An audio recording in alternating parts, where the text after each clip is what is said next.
Viewers, learning take মিডিয়ার পক্ষ থেকে স্বাগতম। Adobe Photoshop CS6 এর ধারাবাহিক পর্বে আজকে আমরা স্মুজ টুল নিয়ে আলোচনা করব। সো স্মুজ টুলটি আসলে কি জন্য কাজে লাগে, সো এইজন্য আমরা এর আগে একটা ইমেজ নিয়ে নিয়েছি স্মুজ টুলের ব্যবহার দেখানোর জন্য এবং এই লেয়ারটাকে আনলক করে নিব।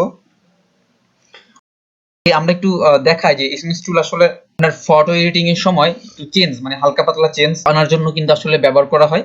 সো এটি গুরুত্বপূর্ণ টুলস, কিন্তু ছোট টুলস হলো এটা কিন্তু প্রয়োজনীয়তা অপরিসীম।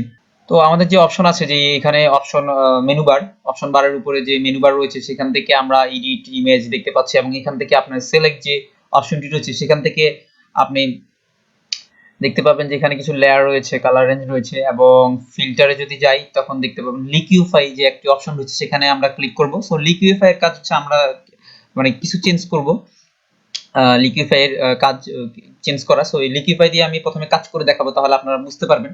যেমন আমি এটা যদি একটু বড় করি, সেখানে দেখুন যে দাঁতগুলো রয়েছে অর্থাৎ টিথ, সো এখানে এগুলো কিন্তু সমান নয়। সো আমি কিন্তু লিকুইফাই দিয়ে এগুলোকে টেনে সমান করে ফেলতে পারবো। যেমন দেখুন এই যে এগুলো কিন্তু সমান করতে পারবো, আবার চাইলে ছোট করে ফেলতে পারবো।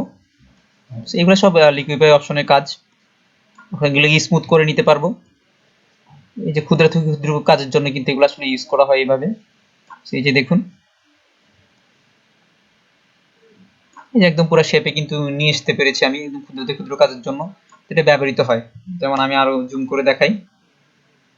সো এখানে এই যে দেখুন, এটা কিন্তু একদম পুরো আপনাকে সমান করে দিবে দাঁতগুলো। আর এখানে একটু কথা বলি যে এই যে লিকুইফাই টুলস ইউজ করার সময় এগুলো কিন্তু একটু ব্লারি হয়ে যায়, সেইভাবে কিন্তু কাজ করে। তো এখন আমি যদি মিনিমাইজ করি, দেখুন এটা কিন্তু বুঝে যাবে না যেখানে কি আমি এডিট করেছি। সো আমি ওকে করে দিব। সো দেখেন এখানে আমি বড় করে দেখাই যে এটা হচ্ছে আমার লিকুইফাই করার পর অবস্থা। আমি কন্ট্রোল অল্টার জেড প্রেস করে আগের অবস্থানে কিন্তু চলে যাবে। এই যে দেখুন এখানে কিন্তু চেঞ্জ হয়ে গিয়েছে। সো এইভাবেই কিন্তু আমাদের আসলে স্মুথ টুলও কাজ করতে হয়। স্মুথ টুলও কিন্তু আপনাকে এইভাবে কাজ করাবে। সো এই ক্ষেত্রে আপনি কিন্তু স্ট্রেংথটি বাড়িয়ে কমিয়ে নিতে পারবেন এখানে, এবং অন্যান্য ব্রাশের যে মুডগুলো রয়েছে সেই মুডগুলোর মতোই কিন্তু এখানেও মুড রয়েছে এবং ব্রাশের যা যা অপশন সেখান থেকে কিন্তু আপনি এগুলা সব নিতে পারবেন। সো আমি এখান থেকে সফট ব্রাশ যেটি সেটার যে অপশন সেটা ক্লিক করলাম। ক্লিক করার পরে যখন আমি এখানে কাজ করব, যখন আমি কিন্তু এগুলোকে টেনে কিন্তু লম্বা করাতে পারবো। এই যে দেখুন এটা কিন্তু বাড়িয়ে দিতে পারবো এবং এটা কিন্তু অনেকটা ব্লারি কাজ করে। আমি আগে বলেছি এইভাবে কিন্তু ব্লারি হিসেবে সে নিচ্ছে। এই যে দেখুন এইভাবে কিন্তু আমি নিয়ে আসতে পারছি।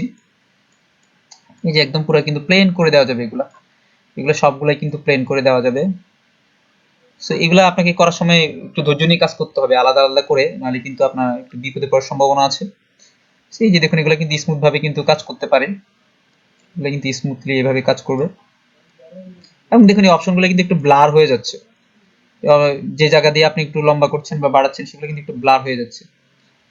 এইভাবে কিন্তু দেখুন আপনি কিন্তু এগুলাকে একদম প্লেন করে দিতে পারবেন। সেটা হচ্ছে বিষয়। তো হাস্যকর বিষয় হচ্ছে এগুলা দিয়ে আপনারা আরো অনেক বিষয় কিন্তু মজার মজার মানে ফানি জিনিস কিন্তু করতে পারবেন। সো এই যে দেখুন এখানে কিন্তু চাইলে আপনি আপনার মতো করে কিন্তু এটা নিতে পারবেন এবং এটা অনেকটা ব্লারি আকারে আসছে। সো এইভাবে কিন্তু স্মুথ টুল কাজ করে।